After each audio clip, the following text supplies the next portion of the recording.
Welcome to the sessions on ethics and professional. Professional ethics is something that basically we as individuals try to realize and practice in all our endeavors while we are there in our organization. And in today's world, it's very crucial to understand the basics of professional ethics and also ensure that we are following all those things which are required in code as well as compliance. Now, in simple terms, first and foremost is to understand the meaning of the term ethics. Principles of ethics, basically, we talk about a discipline or a domain which tells us to do things in a right manner. Right manner in the sense that we have to ensure that we are following what is in the ethical norms of a profession. The first and the foremost thing which is applicable across when we talk about ethics in different profession is the honesty and integrity. Communication, truthfulness, and transparency with respect to confidentiality is a must when you talk about honesty, being honest to yourself and being honest to the profession. And an integrity approach basically focuses on following the conscience, the right path. Equality. Treat our clients and stakeholders fairly and with no discrimination, providing them equal opportunity when we talk about the customers or maybe the employees. Responsibility. Take responsibilities for our action and ensure that our team or work doesn't harm others. And finally, justice and fairness, which upholds the law, protect the right, and challenge unfair practice. Now, this is not only to be followed by people who are the owners of the business. This is also going to be applied by people who are part of business as employees, as suppliers, as other stakeholders who play an important role to be whatever they are doing as their profession. They have to be honest, having integrity in their conscience, equality, responsibility, and treating everyone with fair and just behavior will make principles ethics more and more approachable. Now, next thing which is coming up is basically there are certain terms like value based and code based ethics. Now, what is value based and what is code based ethics? That is the basic emphasis on this particular slide. Now, when we talk about compliance based approach, we avoid legal sanctions by following rules and regulation and adhering to regulatory standards. Like um, when you are basically having any change in the organization, the internal management, this particular change needs to be informed to each and everyone who is part of the organization. This is called as transparent approach, which is the responsibility of the owner to ensure truthfulness, goodwill, and good w- uh, relations with the stakeholders who are within the organization.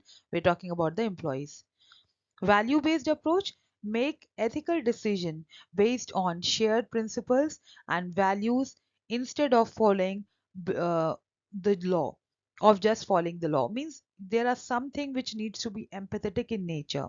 Sometimes we need to be coming just not only following law and legal aspects or the codes, but we have to be a little more empathetic in our nature and empathetic with the people who are there with the associated with the organization.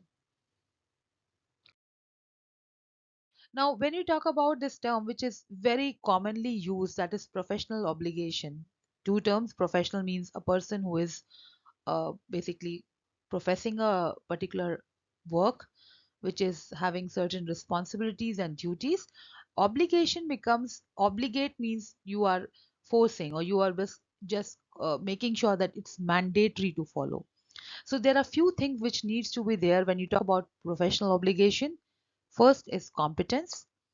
Be knowledgeable and keep up to date with the latest standard and best practices in the areas of work.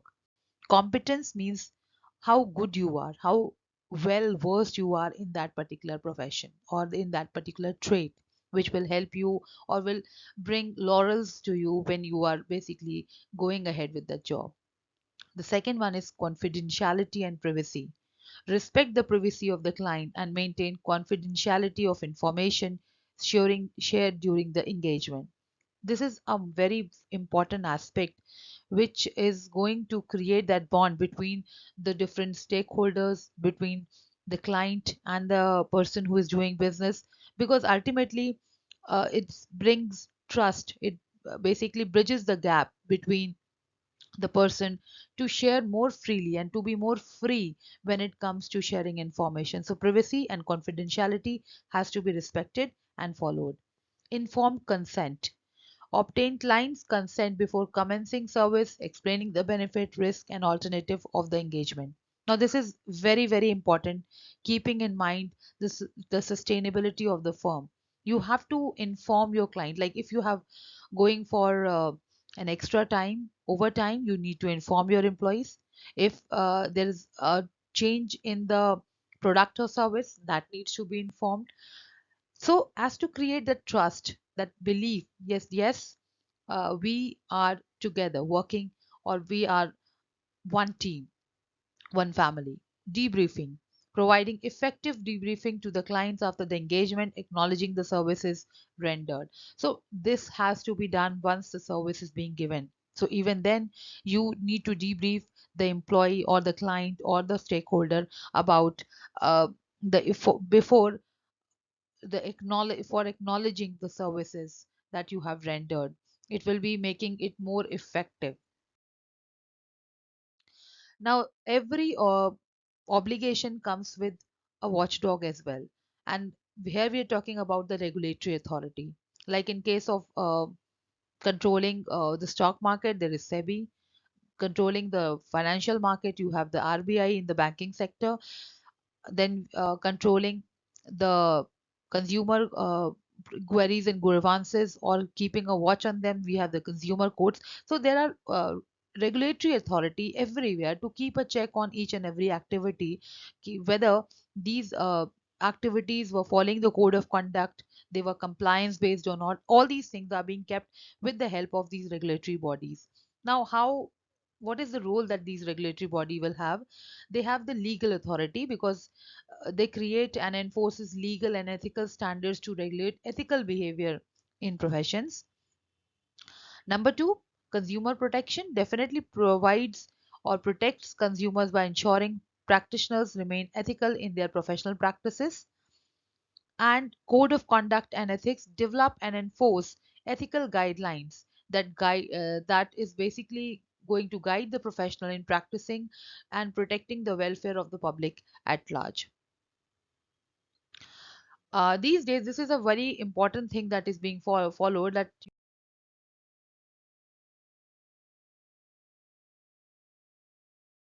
you have to respect the privacy and confidentiality to create that trust and goodwill. In this, how you can maintain that with the help of clear communication. Establish and maintain clear communication, assuring clients of their rights to privacy and confidentiality. Respect have to be given to the client. Each one has to be respected. They have to be given or treated with due care. Respect clients' rights and preferences, and maintain confidentiality whenever possible. Privacy protection.